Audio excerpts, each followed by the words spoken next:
لله رب العالمين والصلاة والسلام على سيد المرسلين وعلى آله وصحبه أجمعين. مايك. عندنا نساء سجاد. بسم الله الرحمن الرحيم. الحمد لله رب العالمين والصلاة والسلام على سيد المرسلين وعلى آله وصحبه أجمعين. اللهم علمنا ما ينفعنا وانفعنا بما علمتنا وزدنا علما. ومن نعوذ من همزات الشياطين ونعوذ بك رب أن يحضرون. أما بعد. So alhamdulillah, we've reached the 19th halaqah and we've heard something regarding after the beginning of Nubuwwat of Rasul ﷺ and the secrecy in the Dawat in the beginning era, and talked about some of the few individuals who accepted Islam very early on during the secrecy of the Dawat, and then the order of the proclamation of Dawat, and then Nabi ﷺ proclaiming to all the clans of Quraysh, and then their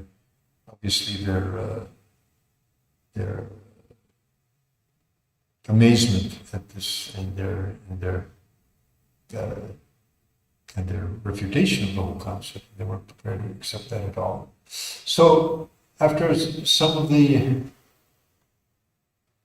early Muslims had accepted Islam and now Dawah is continuing, so now we come to the realization that Quraysh realizes that this is, Muhammad sallallahu alaihi wasallam, he's not going to leave this. He's very serious about this, and they start picturing the impact and the ramifications of what's going to happen.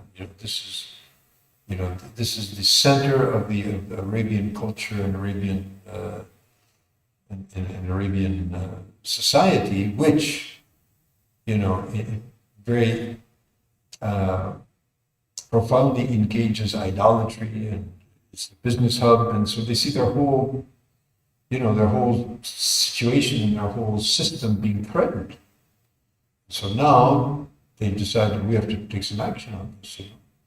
So they sent a delegation of Quraysh, the various tribes of Quraysh. As we mentioned, and we've heard so many times about the tribal system that was going on, and that was the way, and the various tribes and their affiliation with one another, and their the strength of the tribes, of the strong tribes against the weak, and it was very tribalistic culture, and that's how things went. So now what to do about this? So get all of the major tribes and let's have representatives from all the major tribes of Quraysh.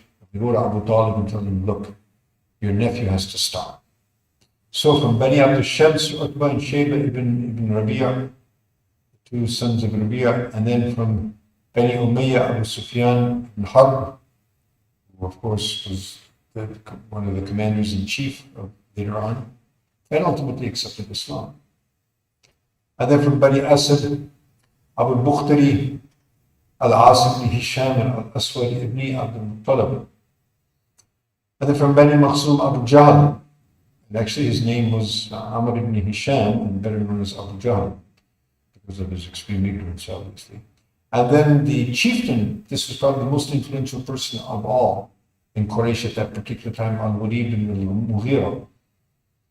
And then from Bani Sahm, Nabi and Munbih ibn al-Hajjaj, two sons of al-Hajjaj, and al-As ibn Wa'il, who was the father of Amr ibn al-As. So first of all, they go to Abu Talib, and they, as chieftains and tribal chiefs, with all the protocol and due respect, look, your nephew is insulting our ancestors, ruining our system, and it's going to have a huge impact, and so we're counting on you because you are very highly respected in the tribe, and we have every expectation that looking after the solidarity of our tribal system and all that you're going to influence your nephew to stop, cease and desist. And so Abu Talib, being with all the protocol and all due respect, you know, respect of chieftains to other chieftains, just kind of nodding along, okay, I'll do my best, so forth. However, he knew that his nephew was not going to listen to that. So anyway, he didn't, not a lot of attention was paid to that.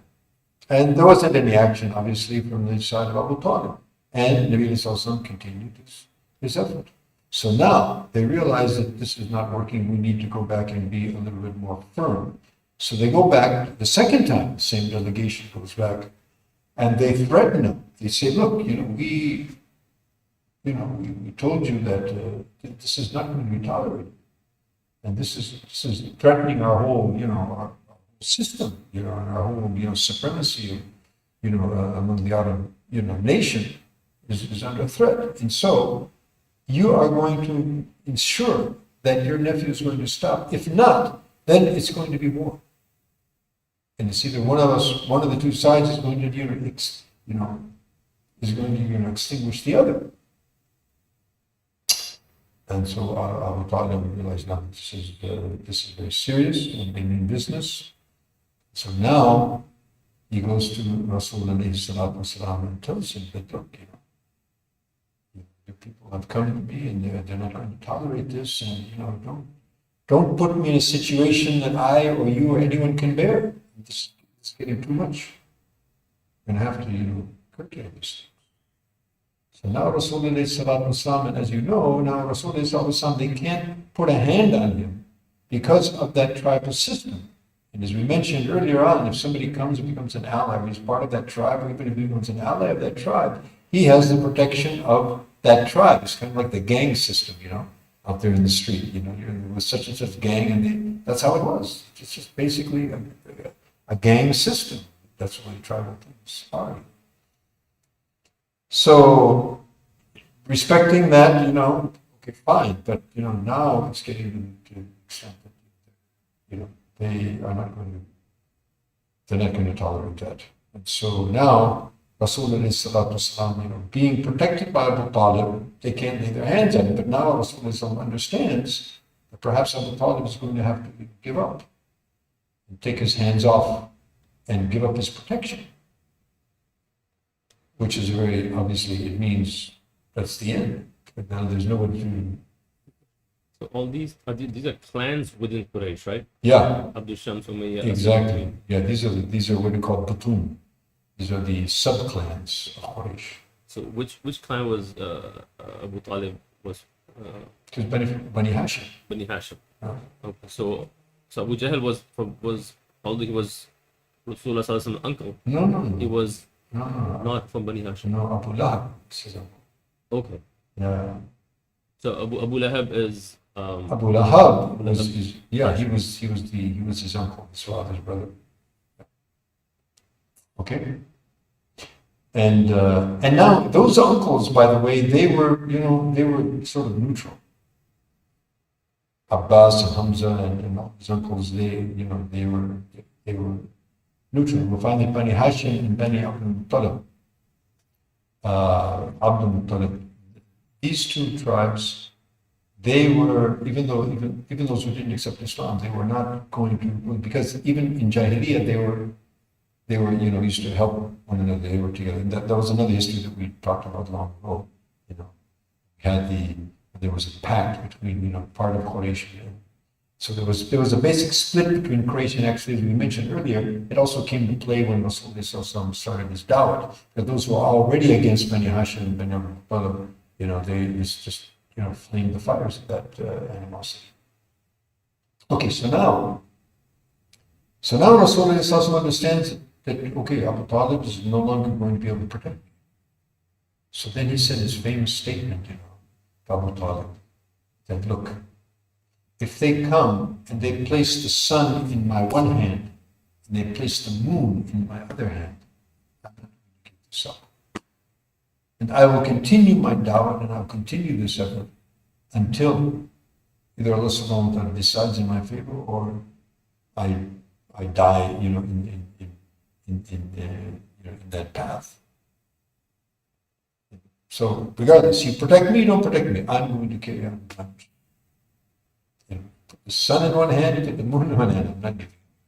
So now Abu Talib also says this famous thing. Now he realized that his nephew was not going to give up.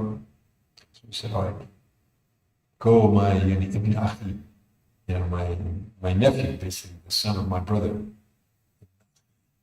Say what you want to say and do what you want to do. Okay, now, again, so what happens to Quraysh, this delegation and the threats? So now they realize that Abu Talib is not going to surrender he's not going to surrender his nephew. So now there's a very interesting political situation here now. So on the one hand, they had threatened, and they're saying, if he doesn't stop this, we're going to have to, regardless of who you are, and we're going to have to wage war with him because we can't have this. At the same time, if they wage war against Abu Talib, being a chieftain of Quraysh and being a tribal leader, it means that they themselves will also, by their own hands, bring about a destruction of their tribal protocol. So if they do that to Abu Talib today, perhaps such type of, breaking of the protocol will happen to us tomorrow. So they came to this conclusion that it's not in our best interest to actually wage a war with Abu Talib and, break his, the protective rules. In other words, they had full ability to do whatever they wanted, with Rasulullah, theoretically. Abu Talib was helpless to do anything, but because he was the chief and because of that tribal protocol, and the same as in the gangs, they have these kind of things and they actually respect those things. So they realized that, so we can't really kill Muhammad, we can't really do anything drastic with him because if we do that, it's going to weaken our whole tribal protocol, and that may one day, come back and haunt us. So what do we do? So now Abu Jahl, right? Now Abu Jahl, he takes the lead in coming up with a plan. And Al-Walid ibn Mughira, we'll talk about that a little bit later, but Abu Jahl now spearheads the prosecution. So you have two types of people in the Meccan society at that point. You have those people who are part of these tribes, part of Bani Hashim, and a part of Bani Abdul Talib, a part of whoever, right? Or they might be from any of those tribes. And actually, people have accepted tribe in all of those also. All of those tribes, there were people who now are accepting Islam. So they couldn't actually take really stringent measures against people of those tribes because the tribes, regardless, even though they don't agree with those people who accepted Islam, they will not tolerate their tribesmen being just like in the gang system. Regardless, he's our tribal man, so we'll defend him in any case, whether we agree with him or disbelieve. So they couldn't actually, kill those individuals or torture them severely. So what they used to do, Abu Jahl came up with this thing and would taunt them, tell them, look, we're going to smear your name and we're going to, insult you and we're going to, humiliate you, and if you're in business, we're going to boycott you, whatever they could do to people of the tribal, from the tribes, they would do that. And as for the people who didn't have, weren't part of the tribe, people who were like allies, or they didn't have tribal protection. So these are the people that they really just went after. Now, at the same time, the people are going to be coming for Hajj. So when the people come for Hajj and Muhammad Sallallahu Alaihi Wasallam is going to be introducing this new system, this is also going to be very dangerous. So what do we do about that? So they gather together, okay, he's a magician, he's a madman, he's a sorcerer, he's he's whatever. So then finally they come to Al-Walid, who was mentioned, he was the main chieftain of Quraysh at that time. So he said, well, he's none of those things. And also there's another riwayat in which actually they sent him to talk to Rasulullah, trying to get him to leave his mission. And so he read, from Surah Fussilat to Al-Walid. After listening to everything he had to say, so and then also recited to him, the ayahs of Fussilat. Ultimately, he mentioned, that this kalam, I know poetry and I know the prose and I know the best of what Arabs can speak in their oratory and their poetry. And this is nothing from the genius of the kalam of the human being, However, just like Abu Talib, he couldn't leave his religion, and he couldn't leave the stance and his tribal and all that. So anyway, so what do we do in any case? So he came up with this thing that, we call him a sorcerer, although he knew he wasn't a sorcerer, but he does something which is similar to sorcery because he's splitting up families, he's splitting up, fathers and sons, and so that's what sorcery does. So he's a sorcerer. So they came up with this plan that when the Hujjaj come, they're going to position their people all over the roadways of Mecca and, warn the people that Muhammad, sallallahu alaihi wasallam, this fellow is going around, telling everybody about a new religion and be careful because he puts you under his spell, you're in trouble. And so, but the whole thing backfired ultimately. So that program underway, and Abu Jahl now leaves this ridicule and prosecution. As we mentioned, intimidation, of the people who are elite and tribally protected, they couldn't, inflict them with, severe punishment or anything. However, they could treat them with contempt, they could boycott them in their business, and, that's how Quraysh used to make their living. So, do what we can do without actually causing them bodily harm, etc. As for the weak and the unprotected, so now they just unleashed this reign of terror. And so we'll mention a few of those cases. Number one, Sayyidina Bilal radiallahu ta'ala. Now he was the slave of Umayyah ibn Khalaf. And Umayyah used to, just exasperate himself, beating him and torturing him, and used to put him out in the heat. Now you've seen, recently we've had this heat spell of 115, 120, something like that. That's how it is in Makkah. Midday. So they used to take him and strip him of his clothes and put him out, in the hot sun and put a big rock on his chest also. And said, you'll swelter here and die until you, disbelieve in Muhammad and you go back to the, and they used to drag him along in the streets also, and he used to say, Ahad, Ahad, one, only one. And ultimately, Sayyidina Abu Bakr radiallahu ta'ala who passed by during one of these torture events and took pity on him and said also, and ultimately bought his freedom and set him free. And this was one of at least 7 individuals which Abu Bakr radiallahu ta'ala actually emancipated among these people. So all these slaves and people who are not from the actual tribes or might have been even allies but were not from the tribes, so now they just unleashed this reign of terror. So others read by Abu Bakr, Amr ibn Fuhaira, who was the slave of Tufail ibn Abdullah al-Asadi. And so this fellow also was being tortured mercilessly by his master. And so Abu Bakr purchased him and set him free. And however, he remained as the shepherd for Abu Bakr. And he's going to be the one that will accompany them in Hijrah later on. And Abu Bakr accompanies Rasulullah and also Abdullah ibn Urayqat and also Amr ibn Fuhaira. And then there was a slave girl, Zanira, and she was a slave of Makhzumi clan, and she was also being beaten mercilessly, and then she ultimately lost her eyesight. So they told her, they said, you know what? Yani Lat and Uzza, they have actually the ones who have taken your eyesight. Because you don't worship them and you're worshiping, this new God. And so she replied, it is Allah subhanahu wa ta'ala who took my eyesight, and if he wants, he'll give it back to me.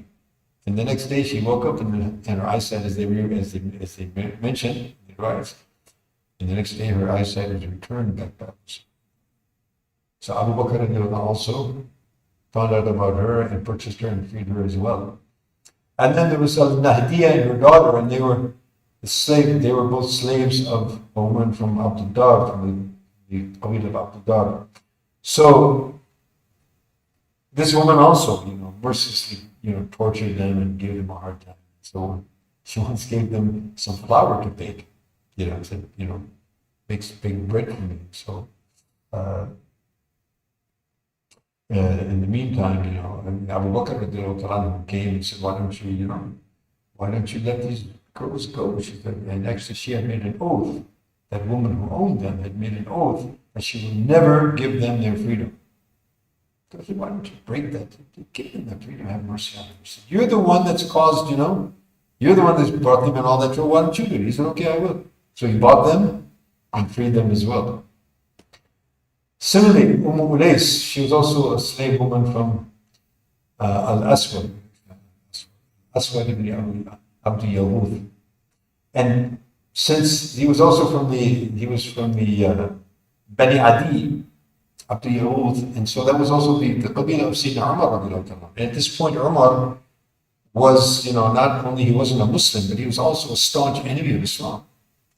And if you will hear later on that he actually was the one that actually stood up and said, I'll be the one to kill Muhammad. So he used to beat this slave woman, and he used to beat her so much that he used to get tired, and he used to say, he'd say, well, excuse me, I can't keep beating you because I'm getting tired, So she would say, because Allah was in charge of this whole thing, and He's making you tired, and ultimately, come to my rescue, and Allah subhanahu wa ta'ala came to her rescue by also, bringing her under the notice of Sayyidina Abu Bakr, and he purchased her as well and set her free. And then Abu Fuqayha, he was also the slave of Safwan ibn Umayyah, and the story of the beetle, there's a story that, while he was being tortured, out in the sand like all the others, so a beetle came walking by. He said, there's your Rabb. Safwan said, he said, Allah is my Rabb, He's your Rabb, and He's the Rabb of this beetle also. And they say that Abu Bakr radiallahu anhu, it's not absolutely confirmed, but most likely he also freed him as well. And then we have Khabbab ibn al-Arat radiallahu anhu. Now this was a fellow, he was from the Arabs, and as we mentioned, the tribal system, one tribe would, conquer another tribe and take them or kidnap people, and it was just, So he was also kidnapped in childhood, and he was sold into slavery to some man from Bani Khuzah. And now Khabbab, Allahu Akbar, they tortured him so badly. They used to actually prepare charcoal, and they used to drag him on top of that with his bare back. They used to drag him on these burning coals. And it was mentioned that the fat of his back would actually melt, and it would put out those coals. And you could imagine how his back was so deformed. And during the time of Umar radiallahu anhu, he showed that his back to Umar, and Umar, being that incredibly strong person, he was totally shaken himself. I've never seen anything like this in my life. And so they were going through all of this type of torture just because they were saying, our Rabb is Allah. La ilaha illallah. And so ultimately, and also Khabbab is also one of the ones who came to Rasul alayhi salatu wasalam, while Nabi was actually resting in the Kaaba, in the shade of the Kaaba. And so they came, and they said, Ya Rasulullah, Allah tastansurna, Allah tad'una, won't you pray to Allah and ask Him to help us, see what's going on with us. Nabi knew exactly what's going on. What can he do? He had no power to take action at that point in time. And also there wasn't a permission to do so. So when this was mentioned, Khabbab and the others who came with him, so Rasulullah stood up. He was actually leaning, sort of resting, and stood up and he said, people were there before you people who accepted Islam like you people. And they were tortured to the extent that one of them would be stood up and a saw would be placed on their head, and they would be cut into two slowly. And leave Islam, otherwise you'd be cut into two. They wouldn't leave Islam. There were others that they would take hot iron combs and they would strip off the flesh off of the bones. Say, you leave Islam, otherwise you're going to die like this. They didn't leave Islam. ولكنهم قوم تستعجلون. But you are people, you are hasty. This is Allah's system, He tries whomso He will, and He will try them with the test. It may seem extremely difficult, something to bear, and obviously when they see the reward of what they're going to get for this torture, they would have preferred to come back and suffer it again. In any case, this is the type of punishment that is handed out, and then ultimately the family of Yasir, and so Yasir was a man who came from Yemen. He actually came to Makkah looking for his brother, and probably mentioned that sessions ago. So he came to Makkah to look for his brother, and after coming to Makkah, then he loved Makkah and he loved to be near the Kaaba, and so ultimately Sumayya was a bondswoman who was a slave of one of the clansmen that Yasir had become an ally to. So they were married, and from that marriage came Ammar. So now Yasir, they say that from the very inception, he never went along. He was one of those individuals like we heard about, that was from the Hanafa or the Hanifs, who, they didn't go along with this idolatry, So now once their son, actually, Ammar, was the first one to actually be strongly influenced by Rasulullah, and he accepted Islam. And by this time, they say that Ammar was probably in his 30s. And his father and mother, Yasir and Sumayya, they were quite elderly. In spite of that, after they accepted Islam, so Abu Jahl, again, he was the one that just was mercilessly torturing them, day and night. And so ultimately, Sumayya radiallahu anha, she said something very sharp and, accosted Abu Jahl in juncture, the type of punishment that he was giving him, and sort of insulted him. And so he got furious with rage, and with his spear, he killed her by, spearing her in the most private part of her body. And so Yasir, her husband, who was now in the sand, burning, and being tortured, so then he went over and kicked him in his chest and kicked him to death. So these were the first two shaheeds in Islam. Sumayya was the very first, and then directly after that, her husband Yasir. And now Ammar, they kept on torturing him. To such an extent, they used to take him also and put his head and put it under the water until he would nearly drown and say, okay, praise our gods and curse Muhammad. Otherwise, you're going to die like this. So it became too much for him. He couldn't bear it. And finally, he capitulated and he said what they wanted him to say. Now he thought that now I'm destroyed. I said evil of Rasulullah, and I said, positively for their gods, and so I'm done. So he went to Rasulullah, somebody said, Ya Rasulullah, this is what happened. So Rasulullah asked him, how do you feel in your heart? He said, Ya Rasulullah, I'm firm in my heart and my belief. It's just I couldn't, I had to say that to save myself. So Rasulullah said, in adu fa'ud. If they do it again, you also go ahead and do that again. So therefore, it's also mentioned in the Quran, except for those people, so those who are forced, to say such things, or, force of circumstances to save themselves, they are permitted to do so, to save themselves, provided that their heart remains firm on Islam. This was the case. So this is the kind of sacrifices that our ancestors went through. And today, either we inherited Islam or we accepted Islam, on our own, but none of us are going through anything like this. And because of the sacrifices of these people, what they went through, so Allah subhanahu wa ta'ala opened the doors of guidance to so many people, ourselves included. So we wanted to talk about also the Islam of Abi Dharr and a few of the other early, but I think the time is sufficient. So inshallah, we'll suffice with that. Any questions on that?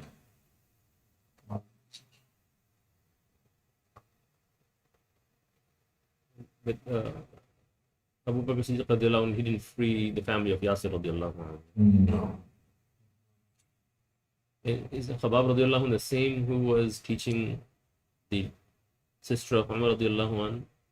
Or was Khabab. That was Khabab. Khabab ibn Yeah, Abdullah? Okay. exactly.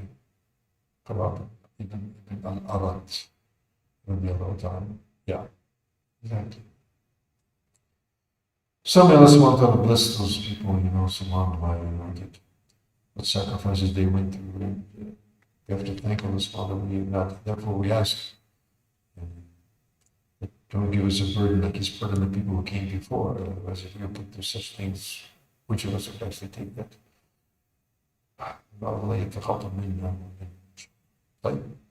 Anything else? سبحانك اللهم وبحمدك نشهد أن لا إله إلا أنت نستغفرك ونتوب إليك